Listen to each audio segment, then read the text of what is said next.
നമ്മളിന്ന് സ്റ്റിച്ച് ചെയ്യാൻ പോണത് ഈ ഒരു ഇലാസ്റ്റിക് ഫ്രോക്കാണ്. വളരെ സിമ്പിളായിട്ട് നമുക്കിത് സ്റ്റിച്ച് ചെയ്തെടുക്കാം. അതിനു വേണ്ടിയിട്ട് 2 ക്ലോത്ത് ഞാൻ കട്ട് ചെയ്തെടുത്തിട്ടുണ്ട്. ഇതിന്റെ നീളം വരുന്നത് 15 ഇഞ്ചും വീതി വരുന്നത് 25 ഇഞ്ചും ആണ്. ഈ ഫ്രോക്ക് 6 മന്ത് ബേബിയുടെ അളവാണ്. ആദ്യം നമുക്ക് ഇലാസ്റ്റിക് വെക്കാനുള്ള മെഷർമെന്റ് ആണ് അടയാളപ്പെടുത്തേണ്ടത്. അതിനു വേണ്ടിയിട്ട് 3 ഇഞ്ച് അടയാളപ്പെടുത്തിയതിന് ശേഷം അത് സ്ട്രൈറ്റ് ആയിട്ടൊന്ന് ലൈൻ വരച്ചു കൊടുക്കുക.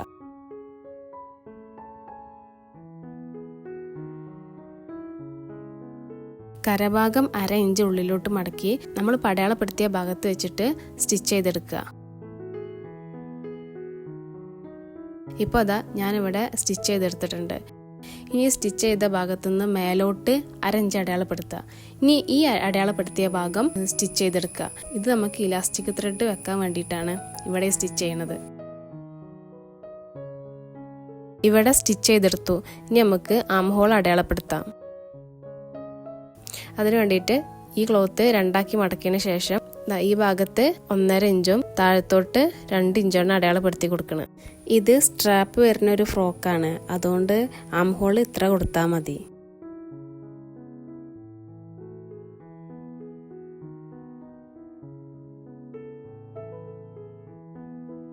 ഇനി ഈ സ്റ്റിച്ച് ചെയ്ത ഗ്യാപ്പിൽ ഇലാസ്റ്റിക് ഇട്ട് കൊടുക്കാം.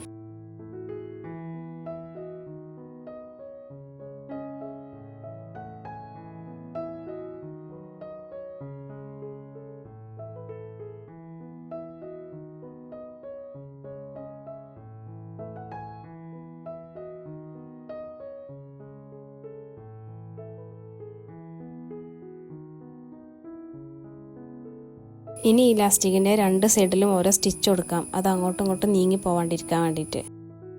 ഇതിവിടെ സ്റ്റിച്ച് ചെയ്തെടുത്തിട്ടുണ്ട്. ഇതുപോലെ മറ്റേ ക്ലോത്തും സ്റ്റിച്ച് ചെയ്തെടുക്കുക. ഇനി നമ്മൾ ഇതിന് സ്ട്രാപ്പ് വെച്ചെടുക്കണം. അത് ആം ഹോൾ ചെയ്യണതിൻ്റെ കൂടെ തന്നെയാണ് നമ്മളത് ചെയ്തെടുക്കല്. ഇതിന് നീളമുള്ളൊരു ക്രോസ് പീസാണ് ഞാൻ എടുത്തിട്ടുള്ളത്. ഇതിൽ കാണുന്നത് പോലെ ഇതുപോലെയാണ് നമ്മൾ സ്റ്റിച്ച് ചെയ്തെടുക്കേണ്ടത്. ഒരു ആം ഹോളിൽ നിന്ന് തുടങ്ങിയിട്ട് സ്ട്രാപ്പും സ്റ്റിച്ച് ചെയ്ത് അടുത്ത ആം ഹോളിൻ്റെ എൻഡ് വരെയാണ് ഇത് ചെയ്തെടുക്കേണ്ടത്. അതെങ്ങനെയാണെന്ന് ഞാൻ കാണിച്ചു തരാം. ഇതുപോലെ ഒരു സൈഡിൽ ഇതുപോലെ വെച്ച് കൊടുത്തതിന് ശേഷം ഒരു സൈഡ് സ്റ്റിച്ച് ചെയ്യുക.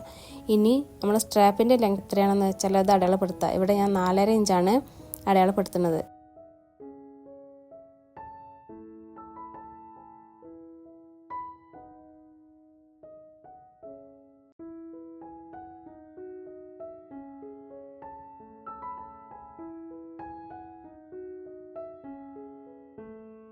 ഈ അടയാളപ്പെടുത്തിയ ഭാഗത്താണ് നമുക്ക് ബാക്ക് സൈഡ് വെച്ച് കൊടുക്കാനുള്ളത്.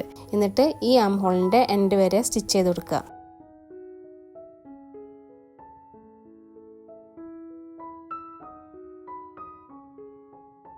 എക്സ്ട്രാ ഉള്ള ഭാഗം കട്ട് ചെയ്ത് ഇനി അതിൻ്റെ മറുവശത്തേക്ക് മടക്കി തയ്ച്ചു കൊടുക്കുക.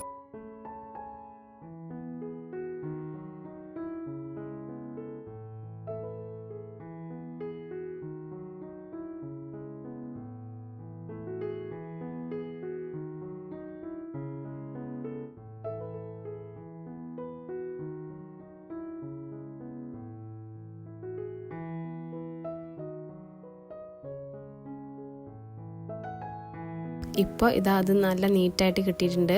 ഇതുപോലെ 2 സ്ലീവും ചെയ്തെടുക്കുക.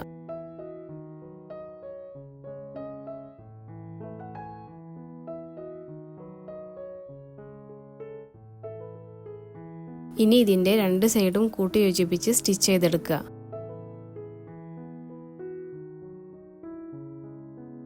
ഇവിടെ ഞാൻ സ്റ്റിച്ച് ചെയ്തെടുത്തിട്ടുണ്ട് 2 ഭാഗവും. ഇനി നമുക്ക് ചെയ്യാനുള്ളത് ഇതിൻ്റെ താഴ്ഭാഗം മടക്കി തയ്ച്ചെടുക്കുക. ഇതോടുകൂടി ഇതിൻ്റെ സ്റ്റിച്ചിങ് കഴിഞ്ഞു.